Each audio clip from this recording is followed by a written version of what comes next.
আমার বাসা হলো মোহাম্মদপুর, ঢাকা উদ্যান থেকে চন্দিমা নবীনগর পর্যন্ত ফুটপথে দোকান এগুলি বন্ধ করো।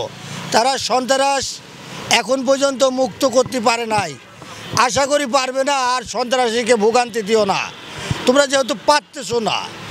সন্ত্রাসীর ডরে আমরা মানে চুরি পরে এমনভাবে বসবাস করি ওই এলাকায় যা কল্পনা করা যায় না। আজকে ব্যর্থতা বাংলাদেশ সরকার প্রশাসন এরাই ব্যর্থতা। কারণ এগারে যদি আজকে আপনি দেখেন ঢাকা ইউনিভার্সিটি, সেখানে বাংলাদেশে একটা শ্রেষ্ঠ জায়গা, সেখানে আমার মনে হয় ঘন্টায় 2-1 কেজি 5 কেজি মানে সারাদিনই 1 বস্তা গাঁজা চলে, সারাদিনই 1 বস্তা গাঁজা চলে। সেখানে একটা বড় মেডিকেল যা ঢাকা মেডিকেল, মানুষের জীবনের শেষ সীমানা, সেখানে বসে বসে হিরোইন গাঁজা বাবা বেচা কেনা সমস্ত সব কিছু চলতেছে।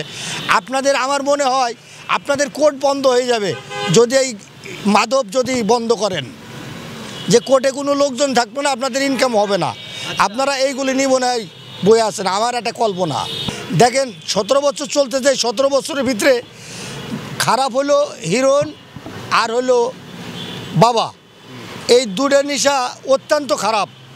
এর সাথে মদও খারাপ। মদ মনে করেন যে পর্যন্ত যায় পিলান যা জ্বলতে যায়, মদও খারাপ। যে খারাপ নেশাগুলি এগুলি ব্যান করলে আমার মনে হয় ভালো হয়। দেখেন হিরোইন ব্যান হলো না, ব্যান কেন হচ্ছে না? এগুলির জন্য কে দায়ী? এগুলির জন্য যদি দায়ী একজন হয় তো সে কি বিদেশে শত শত বাড়ি করতে পারবো নি?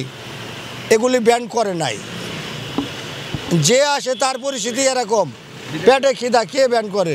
দেশে তো করে না, তারা ডরে।